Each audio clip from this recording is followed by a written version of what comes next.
In this episode, Golden and I discuss Superman and Lois, Season 2. Full speed ahead. The Omega Beam. Full power.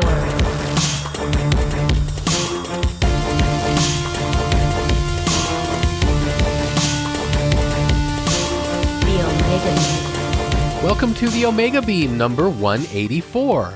I'm your host, Oren Merton.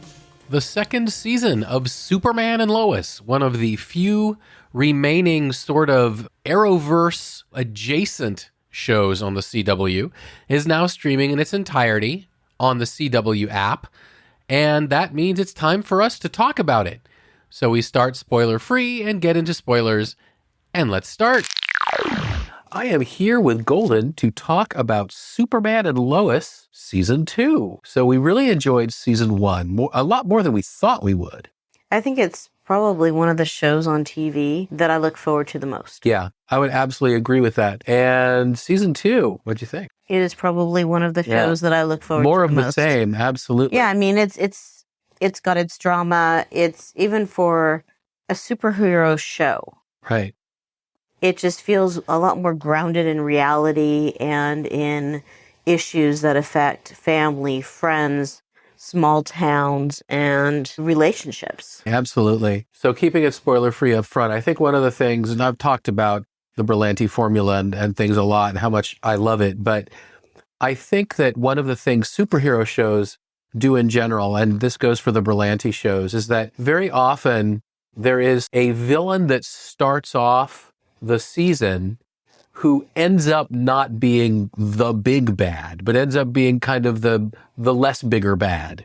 And that the real force behind the throne, if you will, comes out as the season goes on. And I love when that first big bad is someone reimagined, is like somebody that I know from the comics reimagined. So if you saw the trailers, then you know that Bizarro Superman is part of Season 2. And they did Bizarro. In my opinion, this is like one of the very best Bizarros I've ever seen in any medium, be it the comics or live action or whatever, because you got him. You got Bizarro Superman. It wasn't just, oh, it's his opposite who looks worse and he's trying to kill Superman because why not? You understood his reasons and you didn't hate him. As much as he was the villain, you did not hate him, which I really liked when they did. I don't think that they really necessarily painted him straight as the villain anyway.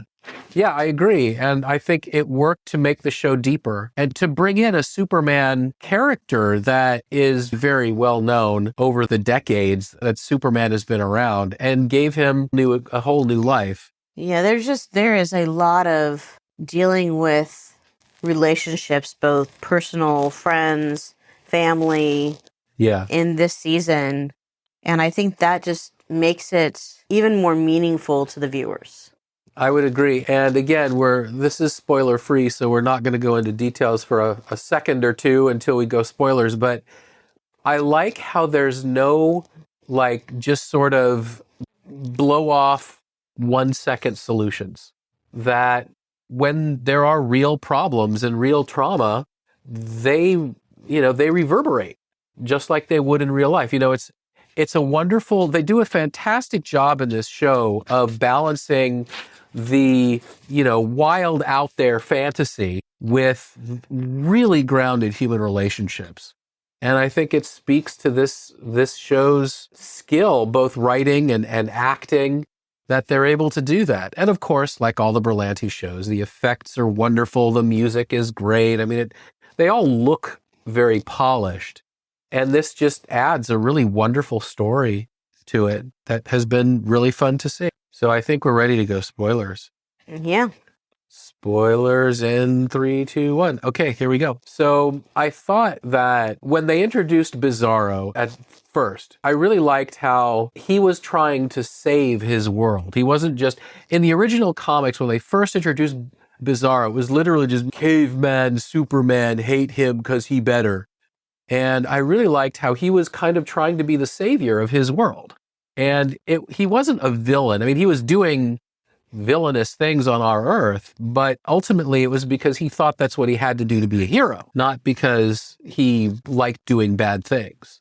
Yeah, you have that, and honestly, it's to me, it's almost more of like a drama. Yeah, because you have a relationship between Jordan and Sarah, and he wants to tell her, he wants to get close, and when he keeps being absent from her life, it's just like, okay, well, this is another guy that's just he's not there for me. Right, he's flaky. And he can't tell her because of the family. And you have this ongoing thread throughout this season, which finally comes to the end where when Clark decides he needs to tell Lana, the family's, go, yeah. And he doesn't really expect that at first. Right. That was handled really well. That scene was handled incredibly. And, Lana is going through so much because, she finds out her husband has cheated on her. Right. And she actually finds herself and finds the strength within her to say, okay, this relationship is not what I want. Mm-hmm. It was at one point, but it's not working. It's not going to work. And I need to go ahead and let this go. Right. And then running for mayor and just really being strong and finding that strength within herself. And then she finds out this lie and she's like, okay, do I feel betrayed? How am I supposed to feel about this? And then what was Lois's relationship with me? Was that all just icing on the cake? What was it? Right. And I thought it was a really appropriate, but also really well done mirror where, like you said, she's kind of angry. Like, you kept this from me for so long. Didn't you trust me? I mean, why did you keep this from me? And then Jordan wants to tell her daughter. Mm-hmm. And she doesn't want her to. She doesn't want him to. Right, because Clark tells her, well, I didn't want to put you in jeopardy. I didn't want to, force this big secret on you. You would have become a target and all these other things. And then when she's confronted with, do you want your own daughter to know? She suddenly realizes the same things. No, I don't want my daughter to know. And then it gets to the point that in order to save them, Jordan has to reveal himself to save their lives. And that's when Sarah says, Mom, you didn't even flinch. You knew this, didn't you? And she's like, well, I'm caught in a lie now. So it's not necessarily a lie, just not being not revealing the whole truth. Not revealing the whole truth. But it was handled so well, and I mean, both the actors and the writers, it was just done so well that it felt really natural. It didn't feel like, oh, they're just creating these, forced story moments. Then you have Jonathan, who sees what he's like with superpowers. And it's definitely not the person he would want to be. Right. That's an interesting... And he himself finds a way to come into his own because he feels like he's the only one that's not contributing. Right. That can't save the family. That isn't strong. And he has to find his own. And that's, on top of other things that he's going through in terms of his relationship with his girlfriend. Right. And how he's being treated at school. And having to live down, supposedly getting the entire football team shut down because of drug use. Yeah, I did, and that brings up something else I really liked, that we see Bizarro World Jonathan. Mm-hmm. He's a twisted, evil, broken kid, and you see that it's not entirely because of his home life being so incredibly terrible. But his home life is bad. And that's what makes him vulnerable to Allie, the cult leader. Mm-hmm. And he buys in hook, line, and sinker because he needs something to believe in, because his family wasn't something he could believe in. And it's particularly interesting when the two Jonathans are together, when Bizarro Jonathan is on Our World, because you can see very plainly, and Jonathan sees, like you said, very plainly, this is not the person he wants to be. That no matter how pissed off he is at his dad, he does not want to be this person. And Clark Kent, Superman, also sees that boy, that Bizarro Jonathan, and says, no matter what my son has ever done, I want him to know I am on his team, that I will never abandon him the way his father abandoned him. Yeah, every single character has some sort of relationship. I don't want to say problem, but a relationship that they're working on and that they're working out. Right. Lois has a lady that she works with at the newspaper who's trying to kind of work out her things, which gets into the alley thing, which, is Lois's sister, and Lois's sister has her thing. Right. You have all these ancillary characters that can't afford to be one-dimensional because they're involved. Right. John Henry and his daughter as well. Yeah. I mean, it's really just a very rich show. It is. And it never feels perfunctory. It never feels like, okay, we have to get through this so we can get to the punchy or anything like that. And there's no easy answers. I mean, you already brought up that Lana and her husband, that she's like, look, we're never going to have the same relationship we had before. And he has to be okay with that. Yeah, and he understands it. And that doesn't mean that they can't be friends. And he still wants to be there for her. Yeah. But she's afraid that he's trying to then get back together. Right, have everything be the way it was. And she's saying, no, that's never going to happen. That even if one day they do get back together, it's going to be in a completely different relationship. Because they're different people. Yeah, they're different people. And I think that was great. I also loved how at the end, one of the themes Allie is saying that you can complete yourself by merging by your double, our Earth merging with your doppelganger from the other world.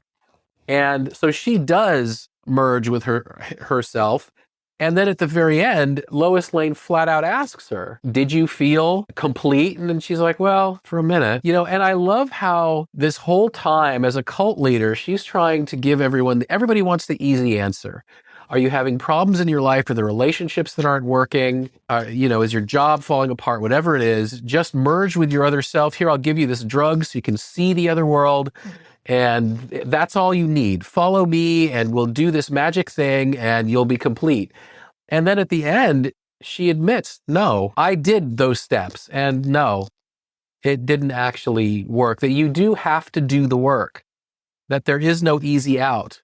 And I thought that was a great message. And I thought that was earned. And like you said, this is a really rich show. It's a great show. If you haven't watched Superman and Lois yet, there's only 13 episodes or 14 or 15 per season or something. There's 15 in season 2 and there are 15 in season 1. Yeah, so 30 episodes. And then, like you were talking about with like the villain, the big bad. Worth watching all of them. You have his brother. Right. And that relationship comes back because he doesn't, even though his brother's done all these awful things, it's still his brother. Right. And his brother wants redemption. Right.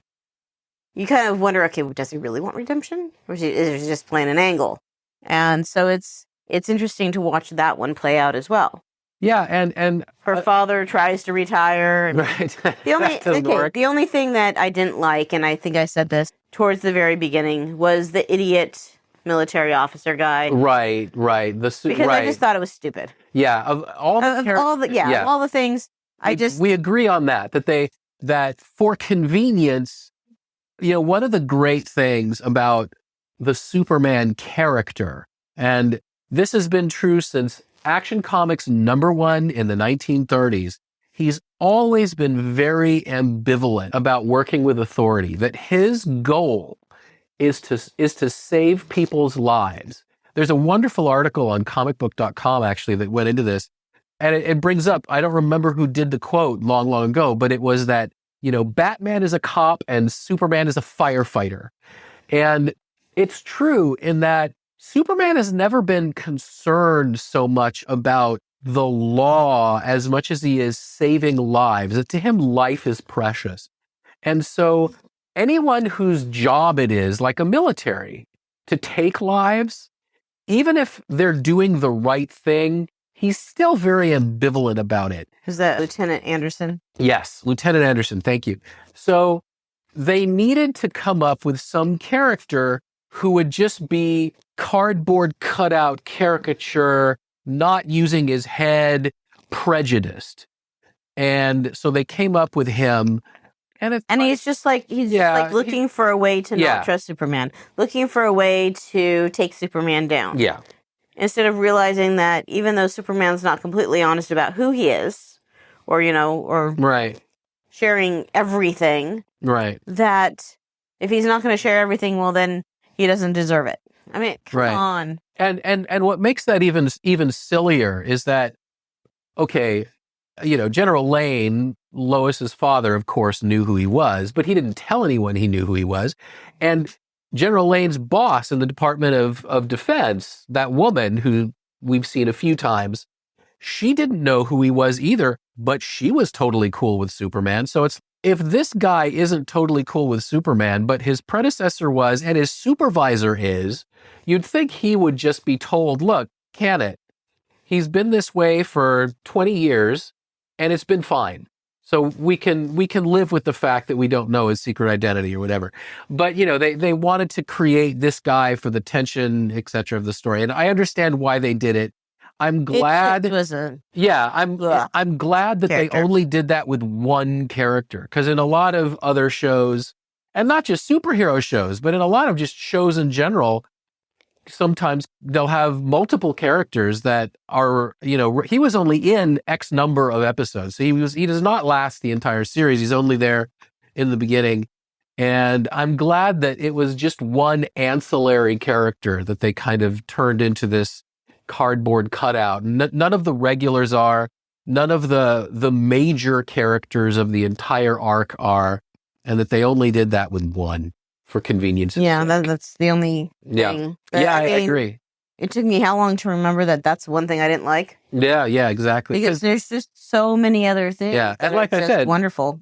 Absolutely, and like I had said, he's not there. I mean, he's kind of there when he needs to be, and then he's not there anymore. So it's not like he ruins every episode or anything. He's there and he's not.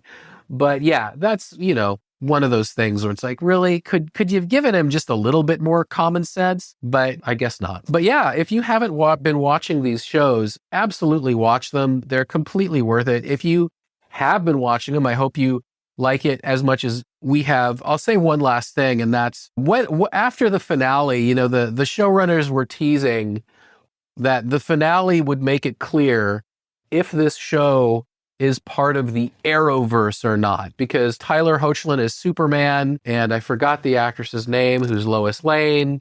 Elizabeth Tulloch were introduced in Supergirl way back while Supergirl was still on the air. And so they began in the Arrowverse, but this show takes place a long time after, because it's after they have 15-year-old sons. And in the Supergirl, when the last time he shows up in Supergirl, he had just left Earth to, for Lois's pregnancy.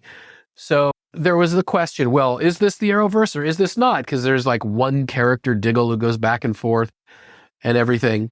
And the showrunners teased, you'll know in the finale. Well, you do find out in the finale, and the answer is no.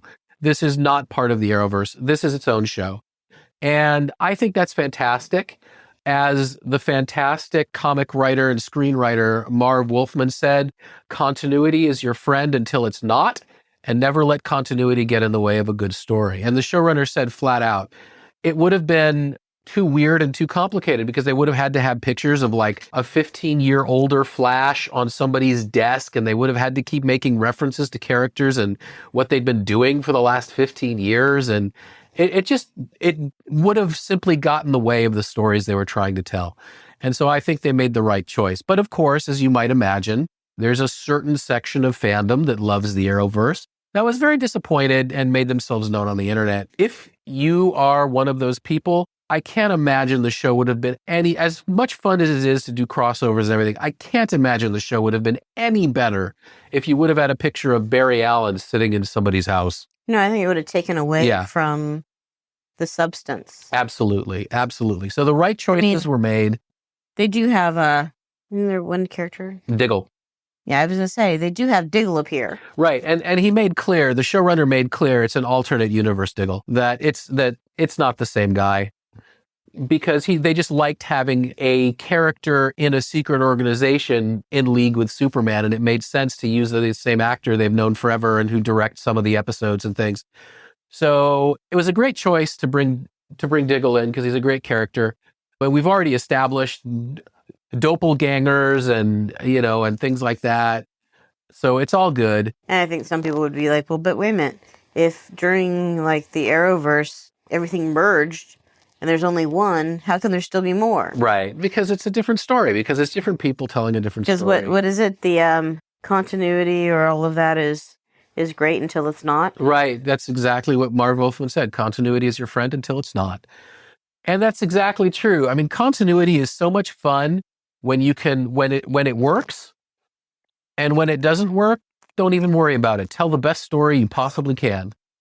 And they're telling great, rich, wonderful stories with great, rich, wonderful characters, really good actors, good writers, good episode directors. I mean, each episode moves. I mean, these episodes move really fast. And then I'm upset that they're over. Right. And then it's like, oh, but that's all there was?